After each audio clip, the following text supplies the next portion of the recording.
জয় যিশু। প্রথম পাঠ।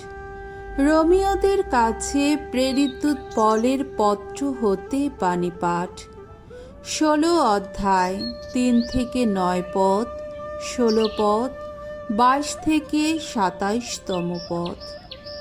রোমীয় ভক্তদের প্রতি পলের বিশেষ প্রীতি সম্ভাষণ। পত্রের শেষে ঐশ্য মাহাত্ম্য বন্দনা। প্রিয়জনেরা, যীশুখ্রিস্টের সেবা কর্মে আমার সহকর্মী প্রিস্কা ও আকুইলাকে তোমরা আমার প্রীতি নমস্কার জানিও। আমার প্রাণ বাঁচাবার জন্যে তারা নিজেদের জীবনও বিপন্ন করেছিলেন। শুধু আমি নই, বিজাতীয়দের সকল মণ্ডলীর মানুষেরাও তাদের কাছে কৃতজ্ঞ। তাদের বাড়িতে যে ভাতৃমণ্ডলী সমবেত হয় তাদেরও আমার প্রীতি নমস্কার জানিও। আমার প্রিয় অ্যাপাইনেৎসকেও প্রীতি নমস্কার জানিও। খ্রিস্টের চরণে এশিয়া প্রদেশের ফসলের তিনি তো প্রথম নৈবেদ্য। তোমাদের জন্যে যিনি বহু পরিশ্রম করেছেন সেই মারিয়াকেও প্রীতি নমস্কার জানিও। আর প্রীতি নমস্কার জানিও আমার স্বগোত্র কারাসঙ্গী আন্দ্রোনিক্স ও জুনিয়াসকেও। প্রেরিতদের মধ্যে তারা সুপরিচিত এবং তারা আমার আগেই খ্রিস্টান হয়েছিলেন। যিনি প্রভুর আপনজন বলে আমার প্রিয়জন, সেই আমপ্লিয়াতাসকে প্রীতি নমস্কার জানিও। খ্রিস্টের সেবা কর্মে আমাদের সহকর্মী উরবানাস এবং আমার প্রীতিভাজন স্তাখিসকেও আমার প্রীতি নমস্কার জানিও।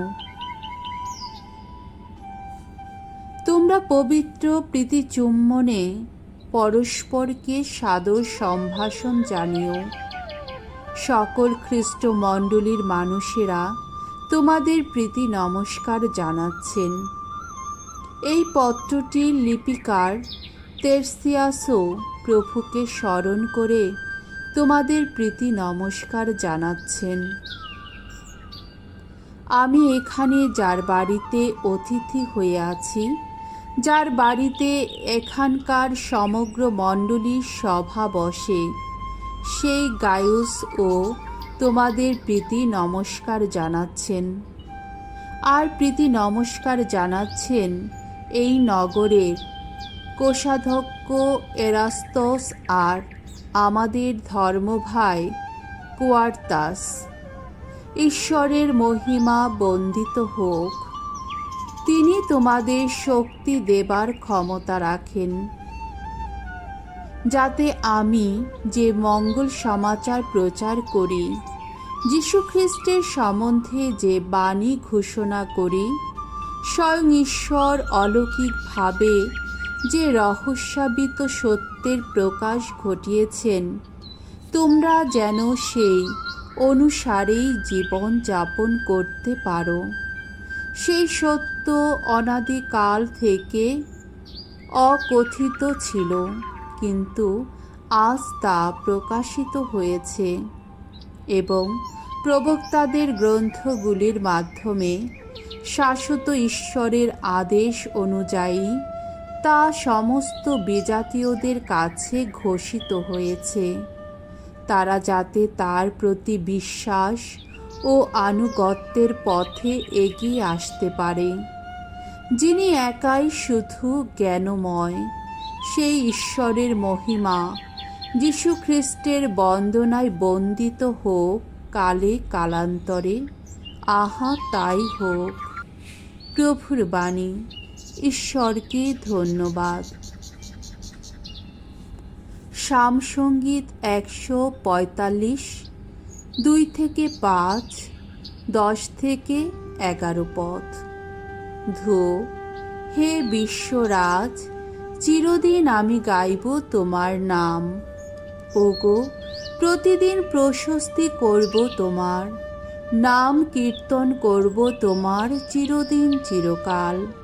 ভগবান, আহা কত মহিয়ান, কত না বন্দনীয়, তার মহত্ব তার তো হয় না পরিমাপ। একটি প্রজন্ম আর একটি প্রজন্মের কাছে শুনিয়ে যাবে তোমার কর্মলীলার স্তুতি, জানিয়ে যাবে তোমার শক্তিদীপ্ত শত কীর্তির কথা। আহা, কি উজ্জ্বল তোমার মাহাত্ম্যের গরিমা, অপরূপ কত কি করেছ তুমি। আমি সেই সব কথা সকলকে শোনাব। ওগো ভগবান, তোমার সকল সৃষ্টি গাইবে তোমারই গুণগান। ভক্তদের কণ্ঠে শোনা যাবে তোমার প্রশস্তি গান। তোমার রাজত্বের গরিমার কথা প্রচার করবে তারা, সকলকে শোনাবে তোমার কর্মশক্তির কাহিনী। বাণী বন্দনা। জয় জয় প্রভুর জয়। পরম ধনে যিনি ছিলেন ধনী, তিনি নিজেকেই করলেন কত দীন। তার দীনতায় মানুষ যেন পরম ধনেই হতে পারে ধনবান। জয় জয় প্রভুর জয়। মঙ্গল সমাচার। লুক রচিত মঙ্গল সমাচার 16 অধ্যায় 9 থেকে 15তম পদ। সংসারের কলুষিত ধন সম্পদের ব্যাপারে তোমাদের যদি বিশ্বাস করা না যায়, তাহলে কেই বা বিশ্বাস করে তোমাদের হাতে তুলে দেবে প্রকৃত ঐশ্বর্য। যিশু একদিন তার শিষ্যদের বললেন, আমি তাই তোমাদের বলছি, এই কলুষিত অর্থ সম্পদ বরং কাজে লাগিয়ে তোমরা মানুষকে তোমাদের বন্ধু করে নাও, যাতে একদিন এই অর্থ সম্পদের সম্বল হাতছাড়া হয়ে গেলে তারা তোমাদের গ্রহণ করে নেয় সেই শাশ্বত আবাসে। সামান্য ব্যাপারে যাকে বিশ্বাস করা যায়, বড় ব্যাপারেও তাকে বিশ্বাস করা চলে। তেমনি সামান্য ব্যাপারে যে অসৎ, বড় ব্যাপারেও সে অসৎ হয়ে থাকে।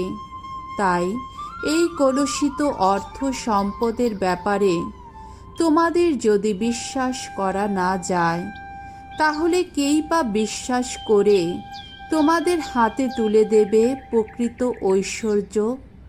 তেমনিভাবে পরের জিনিসের ব্যাপারে তোমাদের যদি বিশ্বাস করা না যায়, তাহলে যা তোমাদের নিজেদের জিনিস, তাই বা কে তোমাদের দিতে যাবে?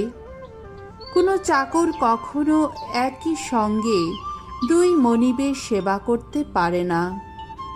হয় সে একজনকে ঘৃণা করবে আর অন্যজনকে ভালোবাসবে, না হয় সে একজনের একান্ত অনুগত হবে আর অন্যজনকে উপেক্ষার চোখেই দেখবে। ঈশ্বর ও অর্থ সম্পদ, এই দুইয়ের সেবা তোমরা একই সঙ্গে করতে পারো না। ফরিসিরা যিশুর এইসব কথা শুনছিলেন। অর্থলোভী মানুষ তারা, তাই যিশুকে নিয়ে তারা তখন ব্যঙ্গ বিদ্রূপ করতে লাগলেন। যিশু তাদের বললেন, আপনারা তো তেমনই লোক, যারা মানুষের সামনে এমন ভাব দেখিয়ে থাকেন যেন আপনারা ধার্মিক মানুষ। ঈশ্বর কিন্তু আপনাদের অন্তরের কথা ভালোভাবেই জানেন। মানুষের চোখে যার মান মর্যাদা অনেক, ঈশ্বরের কাছে তা কিন্তু নিতান্তই হেয়। প্রভুর মঙ্গলময় বাণী। খ্রিস্ট প্রভু, তোমার প্রশংসা হোক।